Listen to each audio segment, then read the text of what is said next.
What is the largest planet in our solar system? Well, that would be Jupiter, but it's kind of a bowl of gas, so it's kind of not like a hard shell planet that you can step on. Or maybe it is at the bottom, but what we see is just a giant ball of gas. Let's see if that's the answer.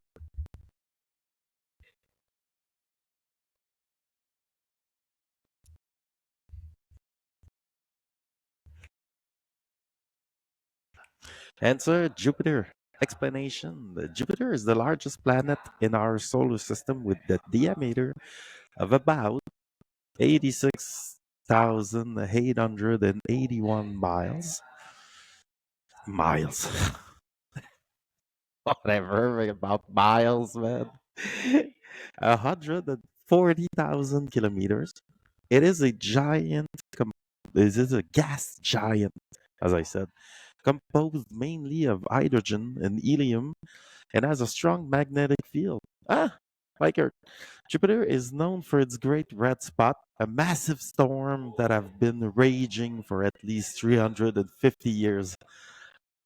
That must be hell on that planet. Like, that's, um, so, first question here. Want me to do a few? How does it sound? Is it like fun? We play trivia with ChatGPT. Tell me your first initial reaction.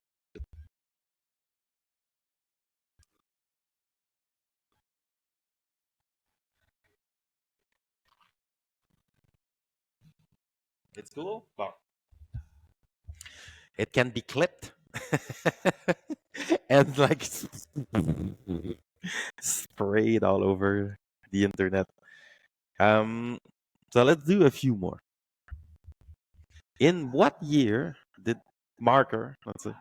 In what year did Christopher Columbus reach the Americas? 1992.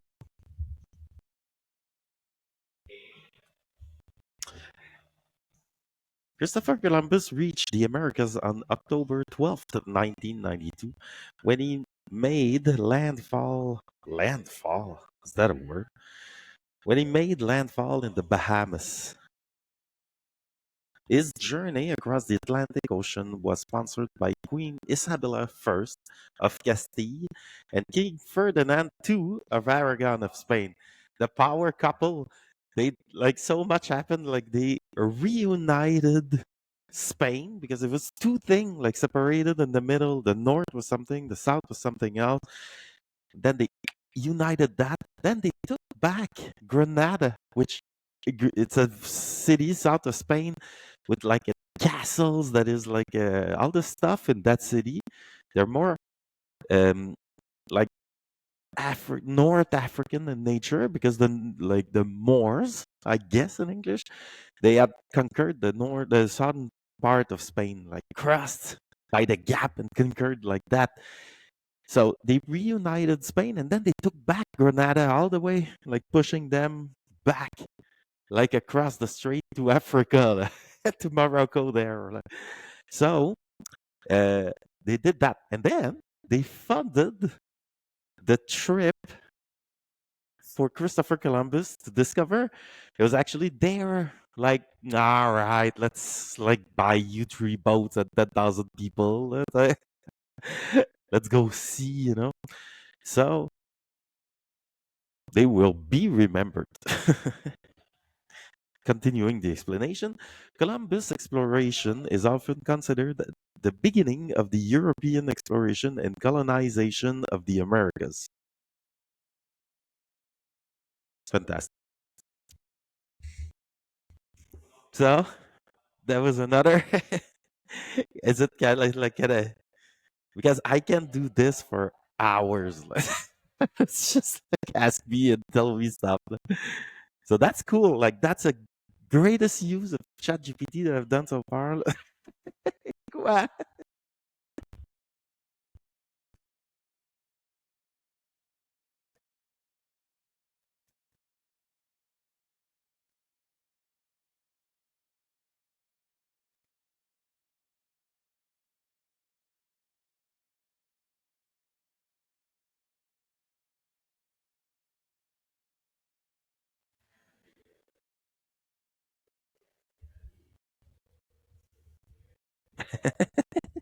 Yeah, exactly. Like, I use it to make the jokes. Like, what is the chemical symbol for gold?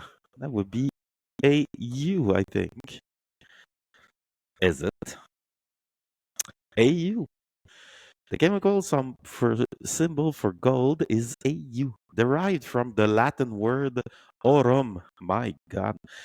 Like, for those who made their classical, classical education. Um, Gold is a precious metal known for its lustrous appearances, malleability, and resistance to corrosion. It has been highly valued for various purposes throughout history, including jewelry, currency, and as a symbol of wealth. So, interesting thing about like one of the reason why we use gold as a um, like a value keeping thing, like a real thing, is most of the gold has been dug.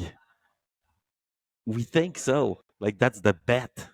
So we can't dig that much more. Like everybody search, like there's not anymore. Like we have to trade whatever we have. And unless we find like a huge thing of gold like in the ground, like which is possible, and then the value would drop, or more likely we don't. And then the value keeps going up because the supply is finite. And that's basically value 101, not value, but money or like currency 101. Yeah, that's it.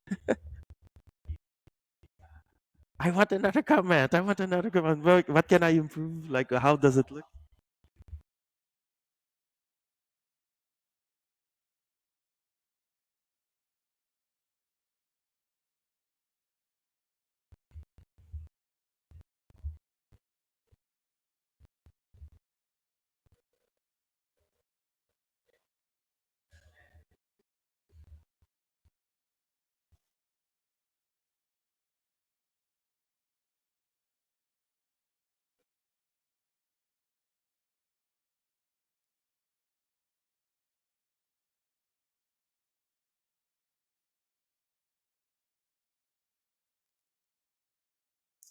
Yeah, the full screen is good, huh? Okay, I'll try it like that. Yeah. Are you watching on the computer? Probably, yeah.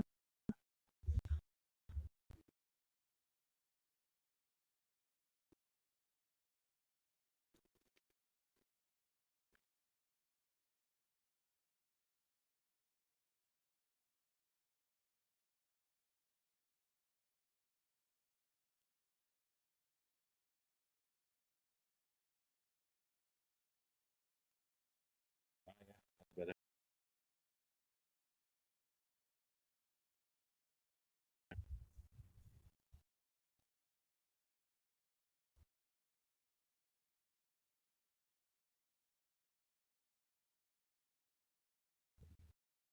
Then I don't see what I got.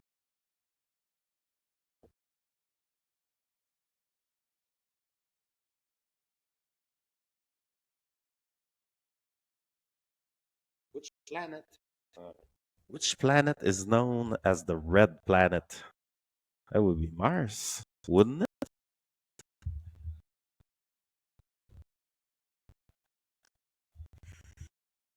It is Mars. Explanation.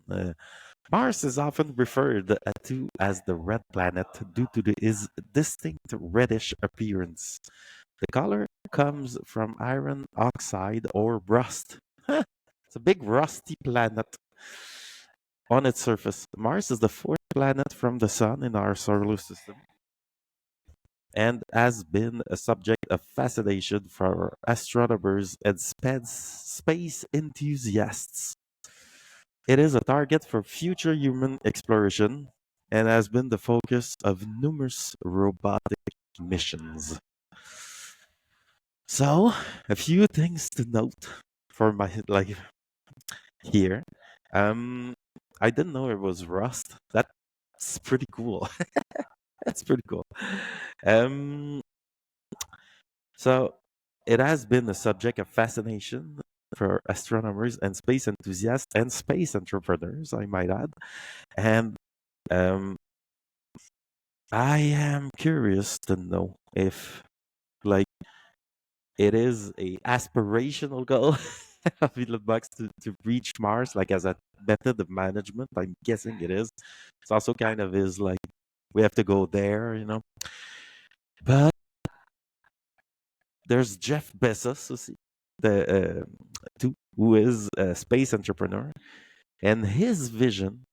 I gotta say, I am more convinced about than Elon Musk's vision, and I'll tell you why.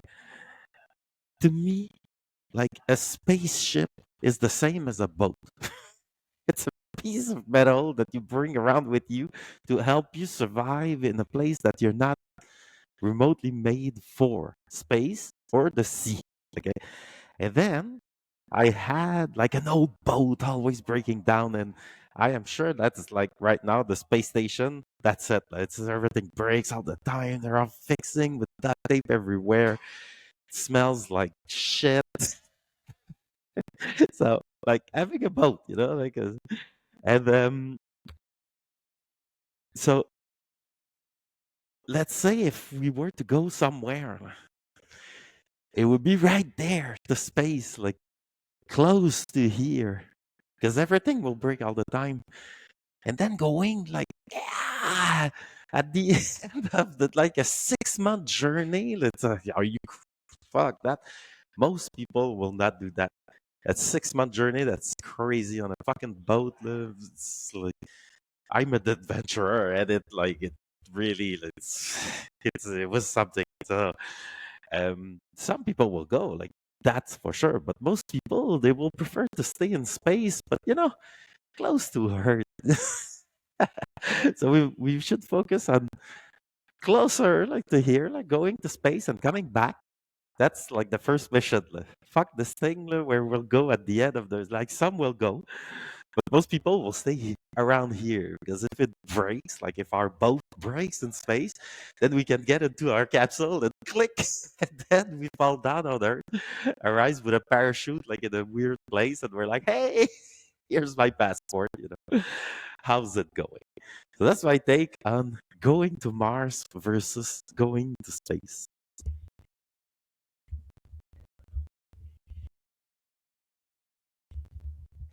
So let's start about it. Let's start with 2 months on boat. I agree, especially like perfect weather condition, perfect boat. Let's focus on that. Let's focus on having fun. I prefer like a high, luxurious vacation in space to a highly restricted, like full of people for 6 months journey.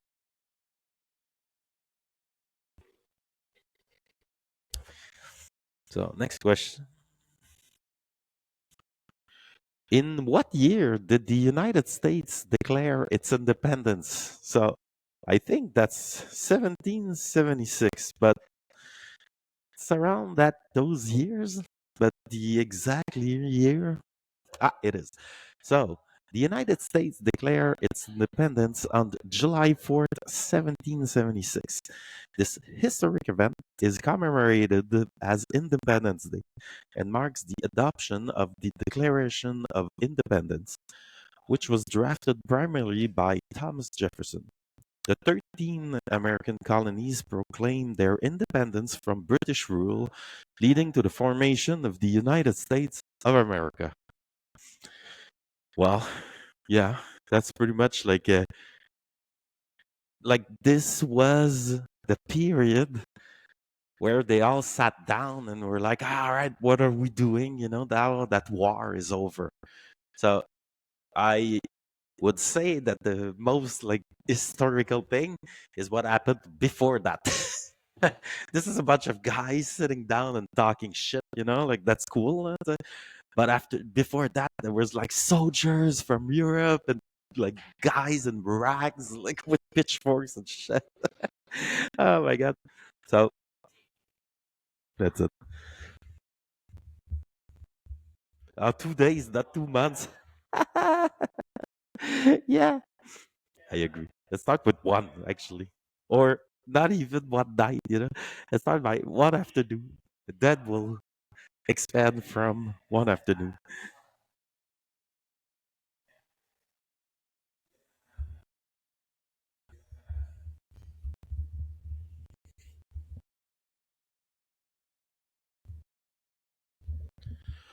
What is the largest ocean on Earth? I think that would be the Pacific.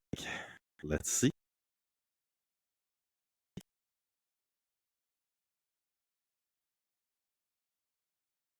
The Pacific Ocean is the largest and deepest of Earth's oceanic divisions. Yeah, but like I'm gonna tell him to go. Okay, like I want it harder.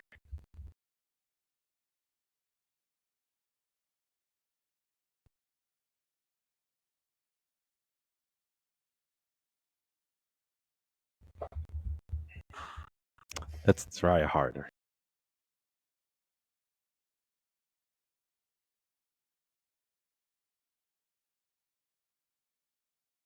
What ancient wonder was located in the city of Babylon and is often associated with King, Kim, je pense à toi, with King Nebuchadnezzar the second?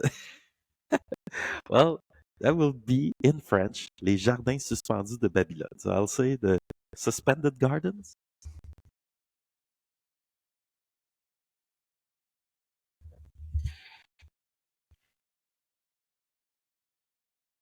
the hanging gardens. Huh? I didn't know it was like that in English.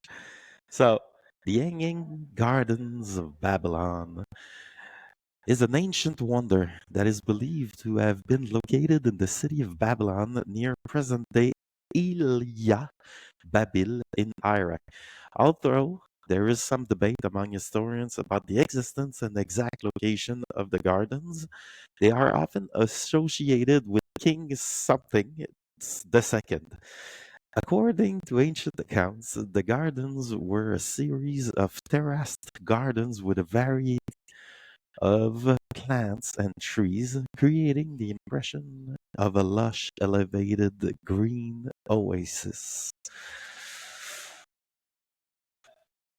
So I thought I would learn something, but it's very vague what they were actually like. But now that I see that like historians don't even agree on their existence, yes, there were gardens. Like so it got added. Like oh, there's this thing, and oh, these guys, these roses are pretty cool. Let's get the seven. You know,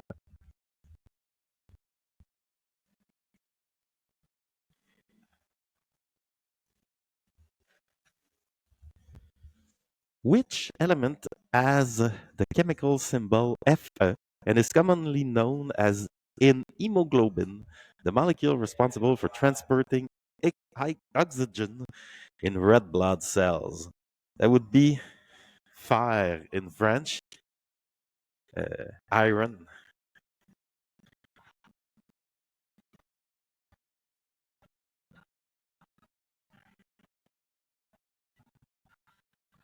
Iron, iron, iron with the chemical symbol Fe is a crucial element that is commonly found in hemoglobin, the protein in red blood cells responsible for transporting oxygen from the lung to the rest of the body.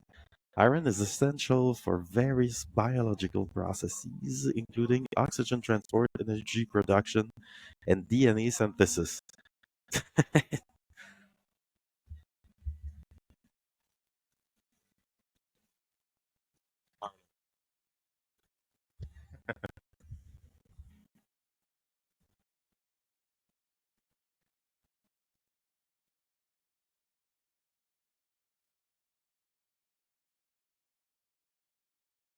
Who was the ancient Greek philosopher known for his philosophical dialogues, including the Republic and the Symposium? The Republic, is it Plato? And the Symposium,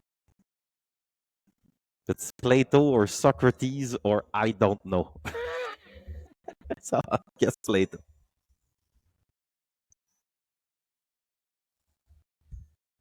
Ah, it is Plato. I got lucky. Plato is a prominent ancient Greek philosopher, is known for his influential philosophical dialogues. Born around 428 427 BC, he was a student of Socrates and the teacher of Aristotle. Two of his well-known works include The Republic, in which he discusses justice and this ideal state, and The Symposium, a dialogue exploring the nature of love. Plato's philosophical ideas have had a profound impact on Western philosophy. That's it. He's like a early influencer.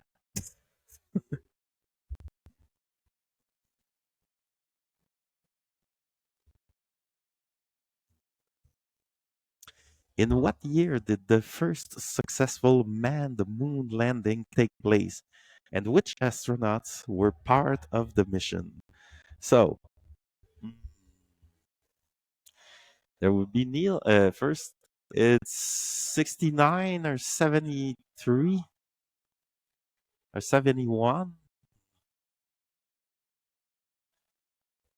Get 69. Neil Armstrong, Buzz Aldrin, and the other guy who didn't go on the moon lander. So let's see. 1969, Neil Armstrong, Buzz Aldrin, and Michael Collins. Sorry, Michael.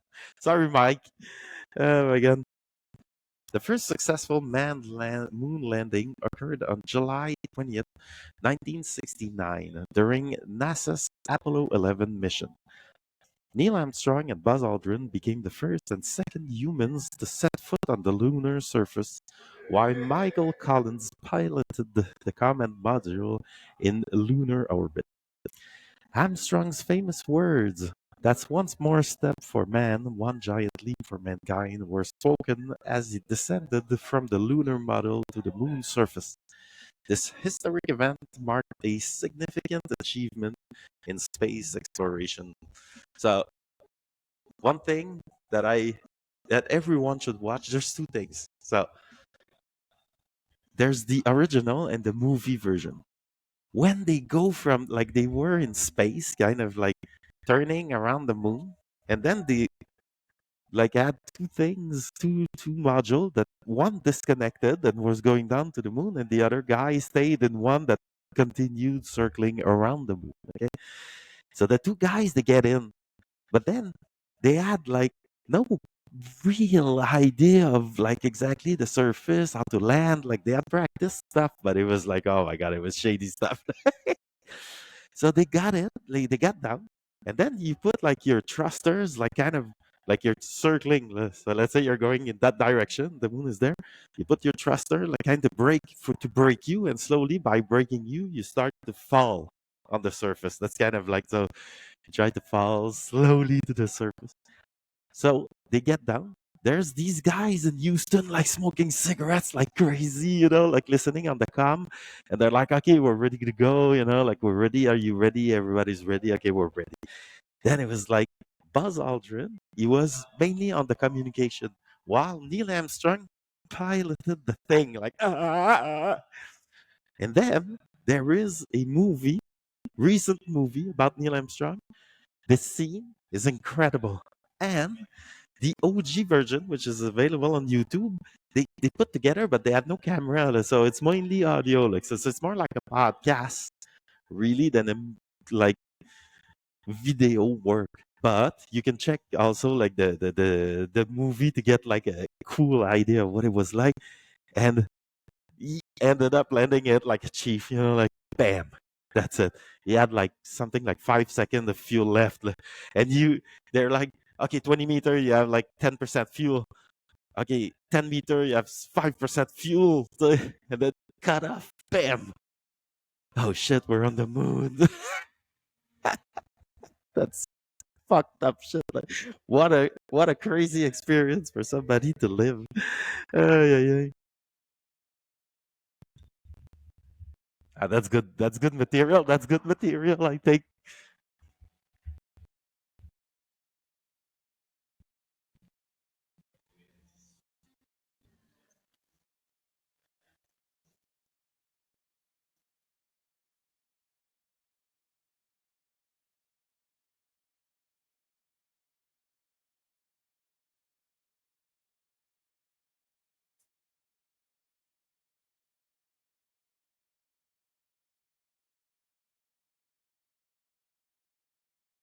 j'écoute du Bon Jovi en même temps.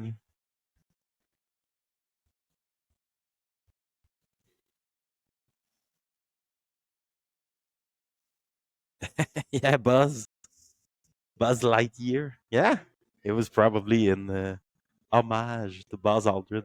He was quite a he was a tempered guy, you know, like kind of like very white wing and like he had a big mouth, you know. No, this is fun. Let's do another one.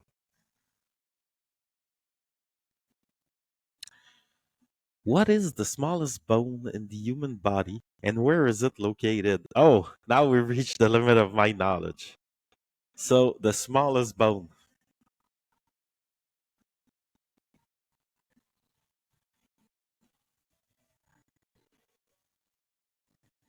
I guess it's like the in the foot.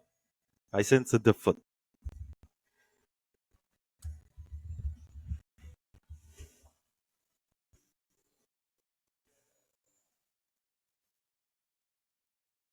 Ah, middle ear. Ah, that's interesting. So the answer is the stapes stirrup bone. Stapes. The smallest bone in the human body is the stapes, also known as the stirrup bone. It is located in the middle ear and is part of the three small bones located the ossicles. The stapes, I don't know, stapes, stapes plays a crucial role in the process of hearing by transmitting sound vibrations from the eardrum to the inner ear. Its diminutive size highlights the intricacies of the human auditory system. Well, that's it. The stapes and middle here. I will remember.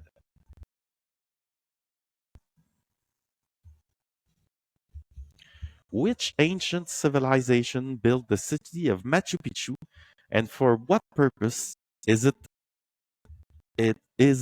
believed to have been constructed?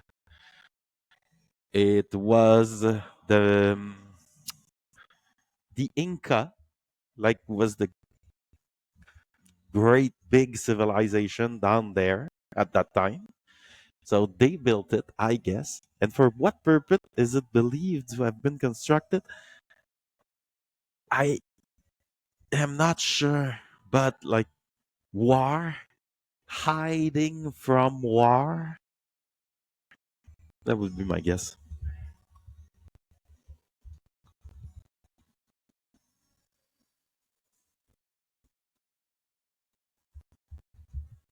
So let's see.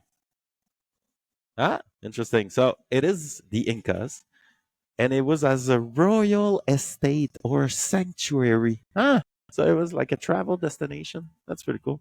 Machu Picchu was built by the Inca civilization specifically during the 15th century under the reign of the Inca Emperor Pachacuti.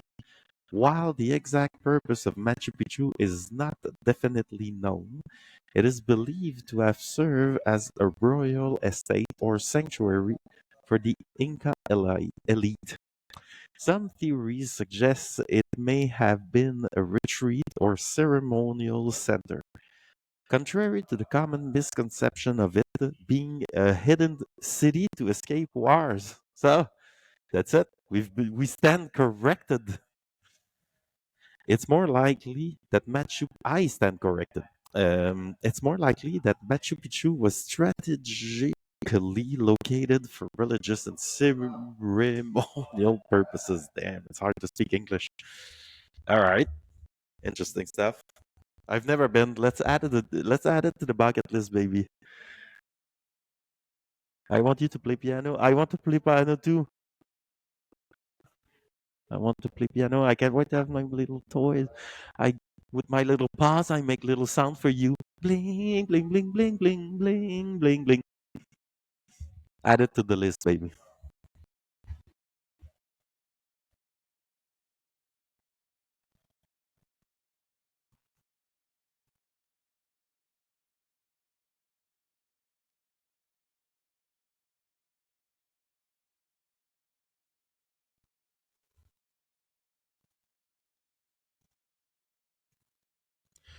Who formulated the laws of motion and universal gravitation and is widely regarded as one of the greatest scientists in history?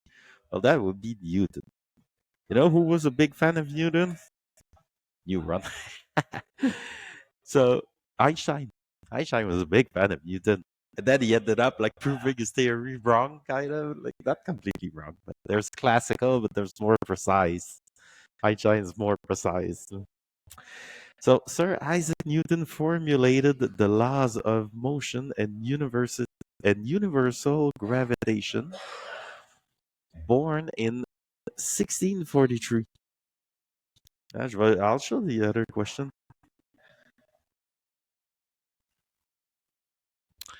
Sir Isaac Newton formulated the laws of motion and universal gravitation. Born in 1643, Newton was a brilliant English mathematician, physicist, and astronomer. His groundbreaking work, Philosophiae Naturalis Principia Mathematica, Mathematical Principle of Natural Philosophy, published in 1687, laid the foundation for classical mechanics and provided a comprehensive understanding of the laws governing motion and gravity. But the guy was a machine. He also solved, people have been like, they found like a way to calculate the decimal of pi, like after the 3.1492, and they found ways that some guys dedicated the entire life, and that was like for the last thousands of years. There's people who were like, I'll get a few more decimals, and they were spending their whole life like applying some old mathematical technique. Then Newton arrived. He was playing with maths like on a sheet of paper. What about if I do this? What about if I do this? And then he found a way to just smoke all these guys, like calculate, like a new way of calculation, let's say, completely new way of calculating the decimals of pi. And that just like beat everyone's record. But also, I figured out how the planet turns. I figured out all these shit like where like if you like put a projectile on a cannon, like this is where it will land. I know exactly. Look, bam, right every time. Machine.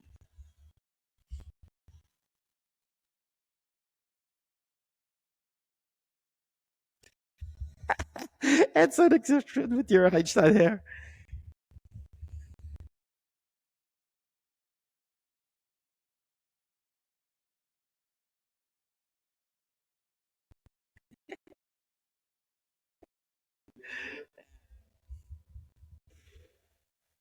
Oh.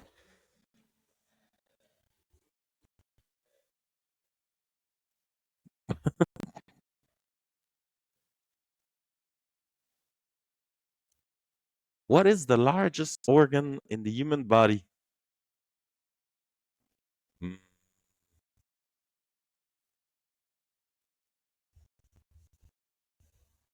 largest, not longest, let's say.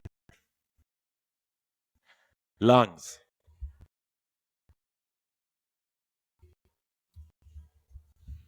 Is it? Skin. That's funny. All right. So, explanation, the largest organ in the human body is the skin. The skin is a complex organ that serves as a protective barrier, regulating temperature, preventing dehydration, and acting as a sensory organ. It consists of three layers, the epidermis, dermis, and epidermis. While the lungs are vital for respiration, the skin covers the entire body surface, making it the largest organ by surface area and weight. That's it. It's the skin. The skin is funny. Like it holds all our juices and yeah, organs, like everything. It's like a little bag of milk, like okay, the juice, but it must not leak onto the floor. Ah, people can guess. Yeah. So people will guess, like in the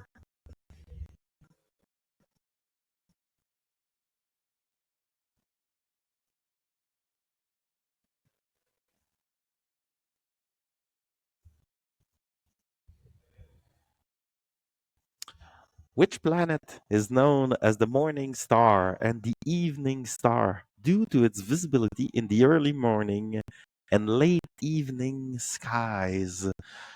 So my guess will be Venus because I rarely saw it kind of like really up there. Was So that would be my guess. Venus. What about you guys? What do you guess?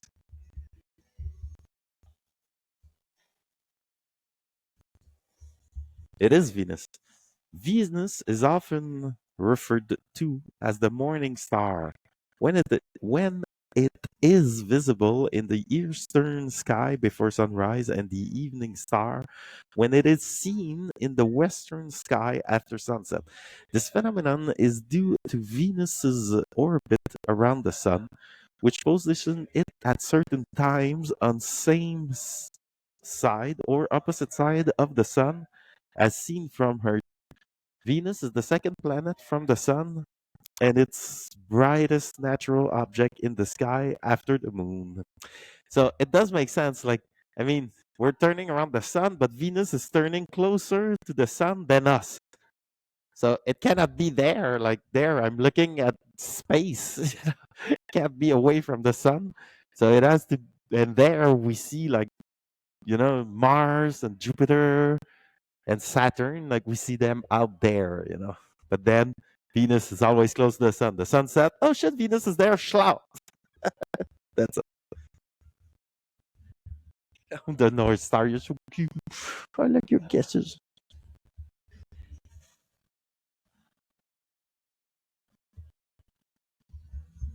What ancient wonder was located in the city of Ephesus and was dedicated to the Greek goddess Artemis?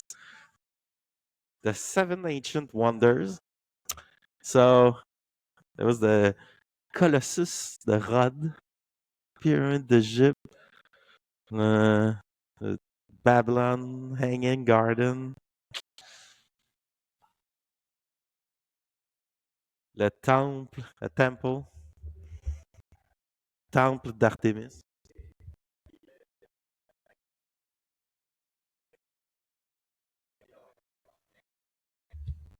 What do you guys guess? Temple of Artemis. So, the Temple of Artemis, also known as the Temple of Diana, was an ancient wonder located in the city of Ephesus, present day Turkey. Dedicated to the Greek goddess Artemis, it was a grand art and intricately adorned the structure. The temple was one of the seven wonders of the ancient world and was known for its impressive size and remarkable architecture. Unfortunately, it was destroyed and rebuilt multiple times, with the final destruction occurring in 401 AD.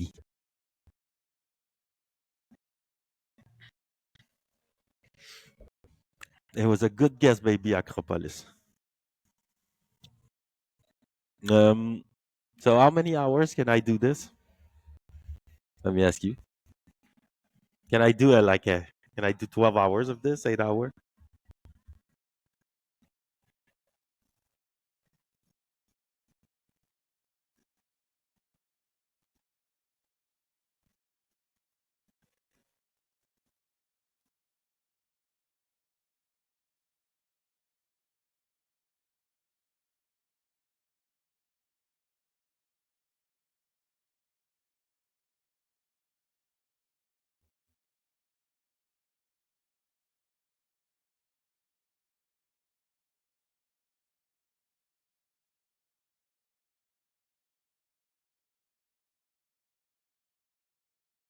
Okay, so I guess that would be an intro. Welcome to trivia.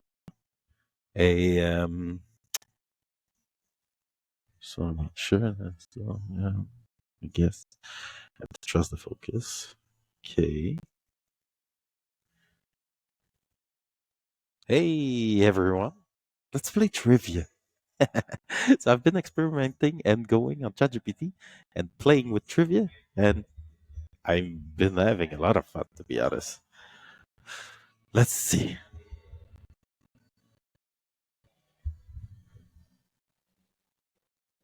Which planet in our solar system is known for its prominent ring system?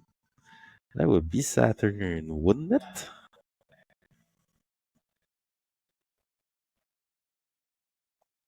Whoop.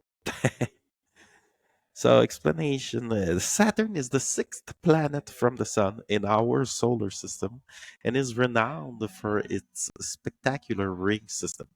These rings are composed of ice, particles, rocks, and dust in orbit around the planet. Saturn's ring are one of the most distinctive features in our solar system, and they are visible even with small telescope from Earth. The planet itself is a gas giant, similar in composition to Jupiter, but its stunning ring system sets it apart. It's one of the two planets that you see the best, or one of the three or four. No, okay. Be careful. Uncle Chael Sudden today said, "Be careful when you're starting a list to make sure that it's not small as you think it was." So it's one of the few. Let's go like that. One of the few planets that, if you see them clearly visible with your eyes, you look up, you're like, "That's different." You see it right away. And Saturn. It's looks almost like a star, like Venus and Jupiter and Mars. Like there's no mistaking when you know, you know. But Saturn, it's like I need to know where are the others to see the line, you know, because they're all like on one plane, so you can connect them all with a line or a curve, more or less, across the sky. So you look and you see it often. And one time they crossed path. Jupiter and Saturn were like this, 2020. First summer of the auberge, so I would know. And they were getting closer and closer together from July all the way to December 21st. And then December 21st, they just crossed and then switched on the other side. So we woke up the next day. For 6 months, we saw them come to closer together in the sky. And then the next day, it was over. And I remember clearly because we were in a like 52-kilometer hike, 4-day hike in the snow with snowshoe and our food on top of ours. And that was the first night. And I didn't know what was about to happen to me still. Like I was a young hiker. I'll this is gonna be not that hard, maybe. So that's the time that Saturn and Jupiter crossed December 21st, 2020, and we were at like a magnificent chalet. It was incredible. The the wooden chalet is kind of like a refuge for hikers, and usually we would have shared it with like 20 other people, or 10 or 5 or 2, depending on like if there are many people doing the hike. But since it was first like a first second ish COVID winter, it was like all by ourselves. They would let go like one couple hiker per day. So we had the chalet all by ourselves. And this one's the most beautiful one. You see the Rivière Malbaie coming and turning like a very wide river, like very like it was a special moment, Prince.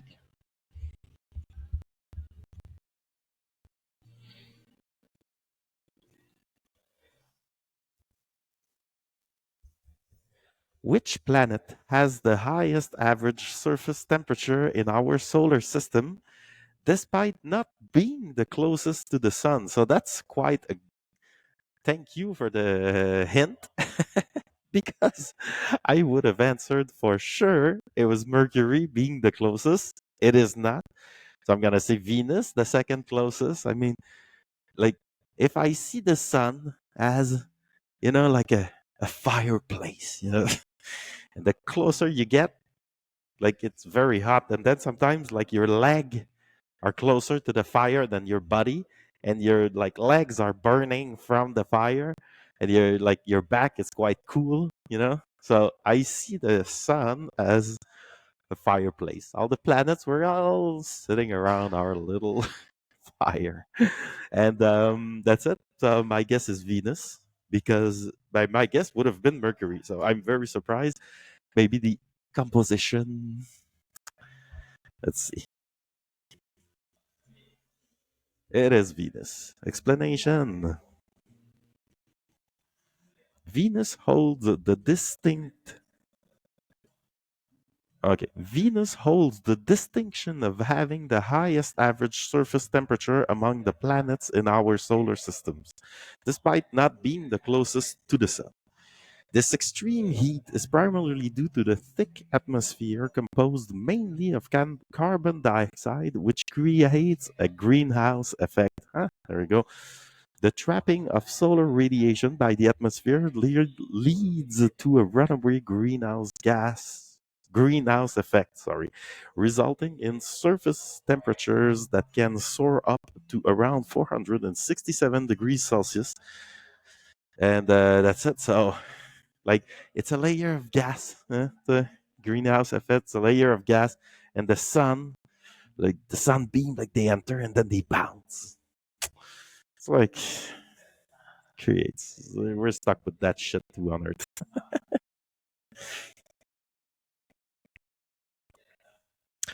What is the largest moon in our solar system, and which planet does it orbit? That's a good question, and I don't know the answer. But I know that Jupiter has like 16, and Saturn has many.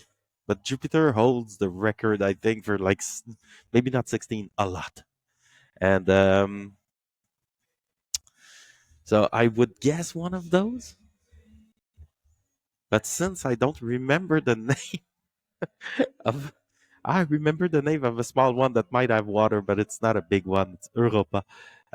So since I can't name any moon except the moon, I will name the moon.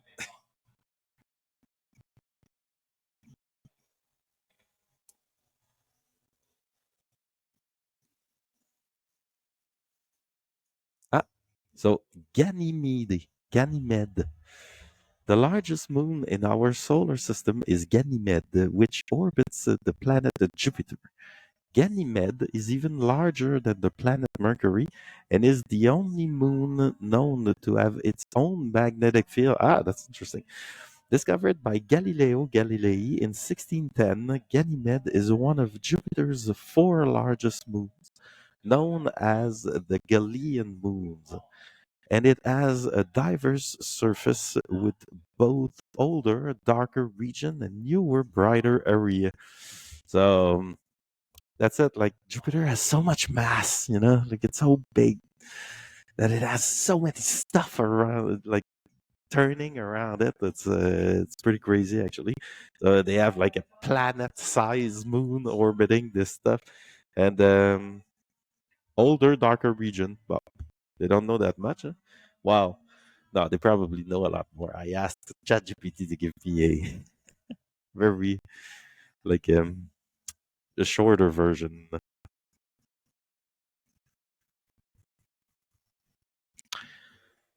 Which planet is often referred to as the red planet due to its reddish appearance, and what prominent feature does it possess? So, I will say Mars and water. So, if I remember correctly, Mars is red.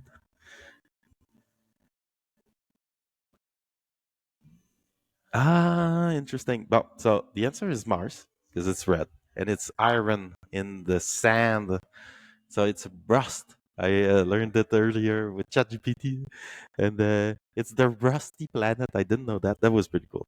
And the prominent feature that Mars possesses is Vias Marineris, Mars, often called the red planet due to its reddish surface, has a prominent geological feature known as Valles Marineris.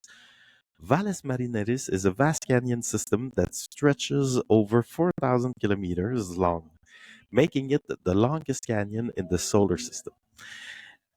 It is thought to have formed through a combination of tectonic activity and erosional processes. Erosional, like erosion.